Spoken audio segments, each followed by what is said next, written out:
I remember in 2013, sitting down in the living room of my parents' house and putting in the latest action-adventure game into my PlayStation 3. Can't wait to see where this adventure goes. I settled in for what seemed like a normal, typical post-apocalyptic action-adventure game. Come on, people, move! What are they running from? Cut to 30 hours later, and I'm sitting in the same room, and my heart is racing, my hands are sweaty, and I'm at the end of an emotional roller coaster that I had just been witness to. And not in the history of games had I played something that was so compelling, traumatic, joyous, and profound.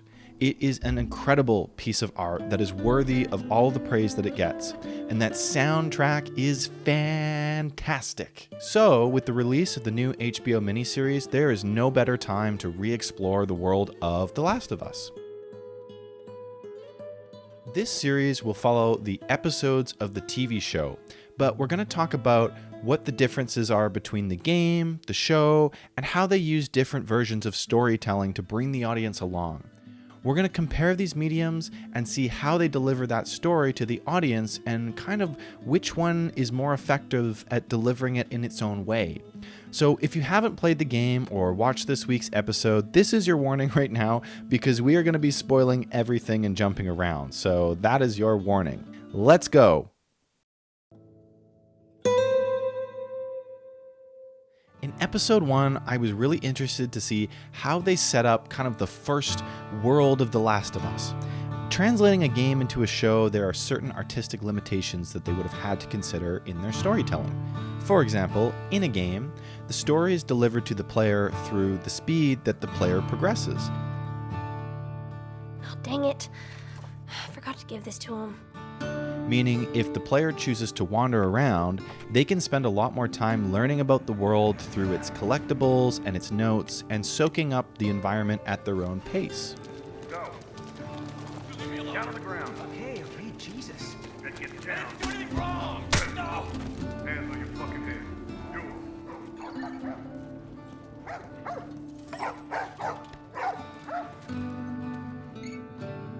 Or, if you're my fiance, you want to explore every nook and cranny in every house and see how everyone lived and look at every single thing. In a show, this is much more difficult because you have a set runtime that you're trying to complete a certain story arc that's satisfying to the audience and also informational, and there's a lot more that you're trying to get across. As a result, they have to be a lot more intentional and controlled with what they choose to show the audience, because it would get pretty boring in a show if you had to watch characters just explore looking for spare bullets and band-aids and skip plot development because you're wandering around. It's a bit heavy. I think I can handle it. All right. Some fresh air. For example, in the game, you can walk around the quarantine zone and you get a better feeling for what it's like to live in this world because you can take your time looking at these various examples.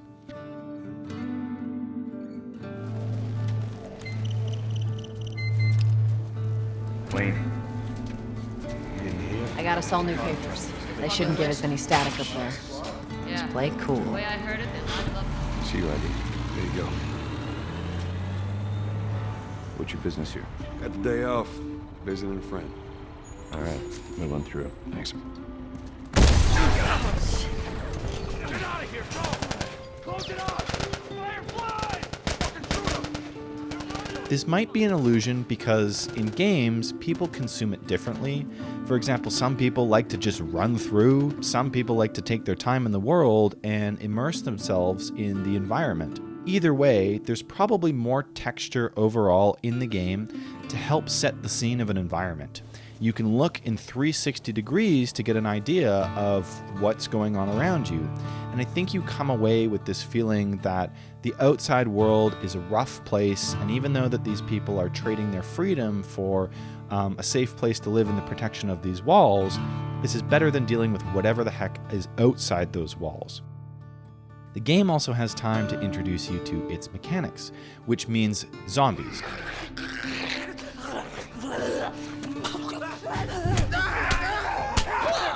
You get a chance to sneak outside of the walls before the real journey even begins, and you learn about how the infected work by confronting them and having to take them down. Want to handle it? It's something that I think that the show wasn't able to spend as much time setting up.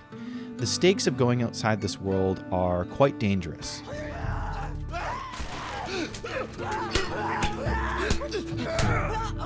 The game also has a chance to introduce you to the concept of spores. Hold up. Spores. There's our culprit. When there's an infected that's been around for a long time, they start to decompose and kind of melt into the wall, and they let out spores that spread their infection. So Joel and Tess need to wear masks to protect themselves. This way. Easy. And it's another layer of world building that show how harsh this world is, because it makes sure that you have to slow down and really understand that everything is trying to kill you. You have to craft your own weapons. You have to fight these infected in any way that you can, including punching them, hitting them with bricks and bottles, or if you're lucky, a trusty 2x4. I felt like the show wasn't able to set up some of this unforgiving world in its first episode, but honestly that's okay, because the show has a lot to cover, and I think hopefully they'll get to play with some of these elements in the upcoming episodes. I think that this is what makes The Last of Us really interesting and compelling. You have this rich, deteriorating world which is covered in greenery and decay and infected, and there's bad things waiting around the corner. So you have to use every resource that's available to you to overcome what's in front of you. I got a cousin.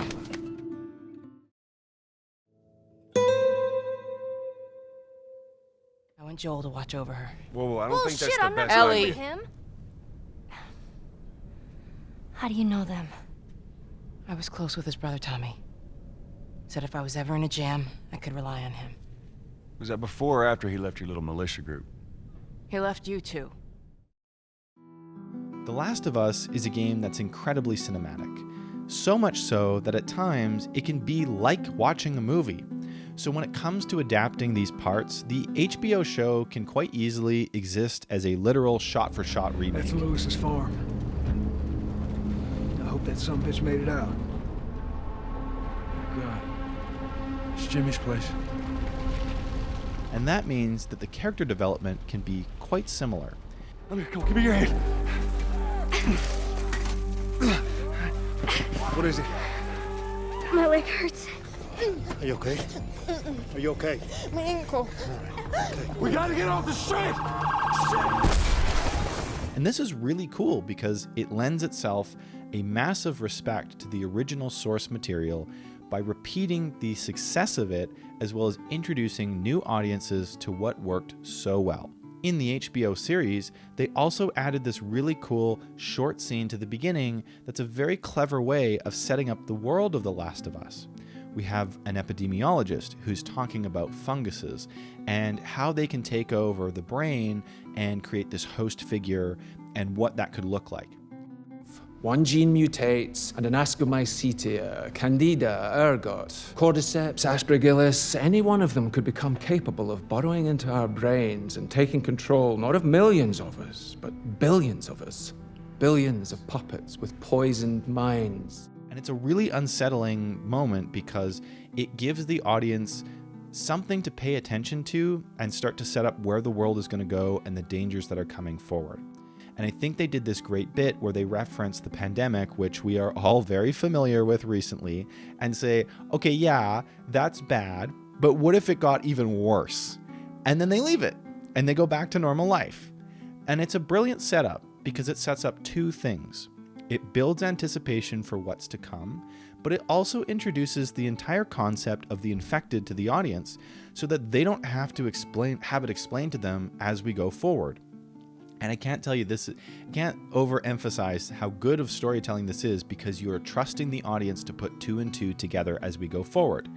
Instead of when they come to an infected and saying, look, this guy's infected because he's becoming a zombie and blah, blah, blah, You let the audience put this together, remembering what we said at the beginning for a greater emotional weight. And the show did this fantastic.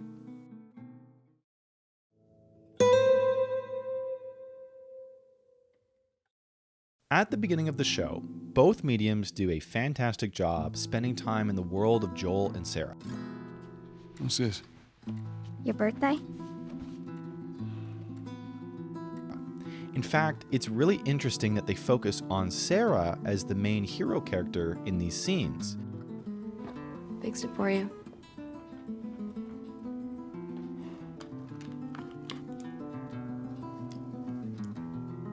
Did you? What? I don't hear anything. That was lame. You're lame. Yeah, I know. We start each story from Sarah's perspective. Dad? We even ride with Sarah in the car during the first infection outbreak. Get us out of here. I'm trying. I know. We can't stop you. And we have to experience her fear with what's going on, looking around as Joel and Tommy are driving us, and it's out of our control. Once the car crashes, Joel takes over. And with Sarah's death, I can't believe I have to keep experiencing this. I mean, in the game when they did this, it was both incredible and traumatic. You can actually see this in a clip of Troy Baker here, who played the original Joel, talking about how he had to mentally prepare to go to this dark place to film this scene. And then they had to redo it again and again for each take because it wasn't feeling right. I'm crying between takes, and I'm looking at Neil going, this is really, really hard.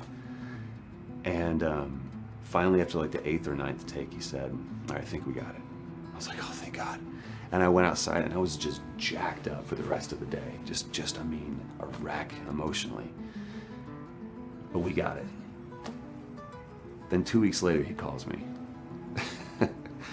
And he says, so we need to reshoot a scene. I'm like, cool, what scene are we doing? And he just looks at me. I said, dude, don't do this to me. And the scene is so brutal and emotional, and it tugs on your heartstrings, but storytelling-wise, it's really important because it says so much. Joel's helplessness shows that at the end of the day, he's just a father trying to take care of his daughter, and that was out of his control. With the show, I think they did a tremendous job of capturing this moment. But it's actually different than what it's like in the game, slightly. And I think the game did a really, really good job of establishing this moment in a medium that we're not really used to this level of storytelling. The game is quite compelling because at that moment, you're being chased by infected and they feel like they're right on your tail. Yeah, run 'em. Uncle Tommy? I will meet you there. Hurry! Daddy,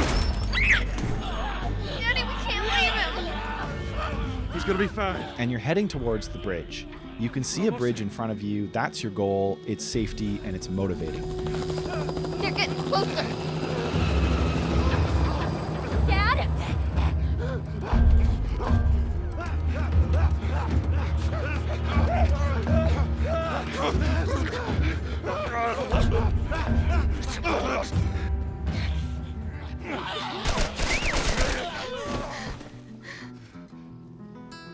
It's okay, baby. We're safe. We're safe. Hey, we need help. Stop! Please. And then all of a sudden, the soldier stops out, shoots the infected behind you. Whew, relief.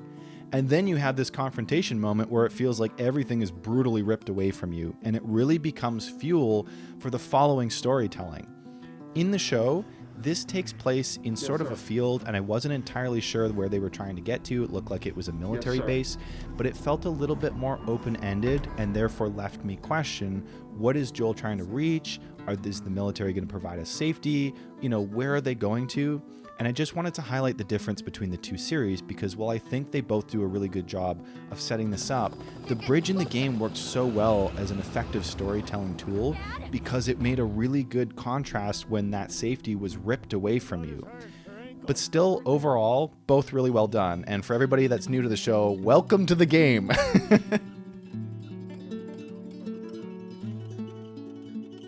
For the show, it to me has been a little bit of a softer version of The Last of Us, just slightly. In the game, people be shooting. Like in the first 20 minutes of the game, you're asked to put a man out of his misery because his gas mask broke and he's going to be infected from the spores. My mask broke. Don't leave me to turn. You viciously take out members of a gang that are trying to take you down. And Tess shoots Robert in the head. We can just go in there, finish them off. We get the guns. What do you say? Come on. And fuck those fireflies. Just go get them. That is a stupid idea. It's clearly not all sunshine and rainbows. And Joel is a smuggler in the show, but he's selling drugs to guards for extra rations, and people are getting hung in the streets and bodies are being burnt. Clearly it's not a delightful place either, but we see these characters having to make these difficult choices themselves a little bit more in the game. And I think a good example of this is when Joel and Tess find out that Ellie is infected. In the game, when I went back and played this, I was surprised. Tess basically is ready to point her gun on Ellie because at this point they think that Ellie is a plant by Marlene and that she double-crossed them, and they've given them this infected girl that's going to turn on them in 24 hours. Marlene set us up? Why the hell are we smuggling an infected girl? I'm not infected. No? Was this lying? I can explain. You better explain fast. Look at this. I don't care how you got infected. It's 3 weeks old. No, everyone turns within 2 days, so you stop bullshitting. It's 3 weeks. I swear. Why would she set you up? So you see Tess there holding their gun, ready to shoot Ellie because they think this is a threat. Whereas in the show, Tess is a little bit more surprised that Ellie hasn't turned, and there's a bit more of a moment of characters together. No, I'm not sick. No! I'm not sick. No! I'm not sick. Look. This is 3 weeks old. Nobody lasts more than a day. Just look at the old to you. You would have killed me. Should fucking kill you. When did it happen? It doesn't matter. You have to trust me. And it stuck out to me a little bit because I thought that you could see how if the show is dialed up to 10, the game takes it to 11. Like, it's a brutal world. But I'm really interested to see where they go with this because as the show develops, I think that we can kind of explore this idea of show versus game and find a little bit more how the show maybe needs to be careful with how it introduces some of these aspects to the audience and its characters versus the game. This episode is already such a full episode, and unlike the game, there's no sections to wander around and decompress and put up a ladder or shoot baddies. You know, things, in fact, shooting baddies, this normalizes the violence in this world. I mean, as a player, you're expected to some degree to be playing a game, so you want to shoot some things and stab some zombies and throw bricks, and it becomes very normal for your characters to behave in this way, meaning that in order to shock the player, you have to take it even higher. So I'm really enjoying the show so far, and I'm interested to see how they can kind of incorporate what works so well in the game, which I think are these moments of exploration, quiet moments, brutal moments, relationship building, and they have such a rich canvas to take from and add on to and grow. And I can't wait to see where they take this. So, Last of Us ahoy! More greenery, more trees, more buildings, Alberta Legislature building. I live in Edmonton, and that's our legislature building that they use for filming, so I'm excited about that. But anyways, it's interesting to look at the difference between the two formats and how they might have to tell their stories slightly different because of how the audience experiences them. So that was what I have for episode 1. I'm really excited to see what they do with this going forward, and I'm going to make episode 2 coming up. If you enjoyed this, throw me a like and subscribe and give me a comment. I'd love to hear your thoughts if you played the game, if you haven't played the game, and what's working for you. And I'll see you in the next video. Thank you for clicking on this. Bye-bye.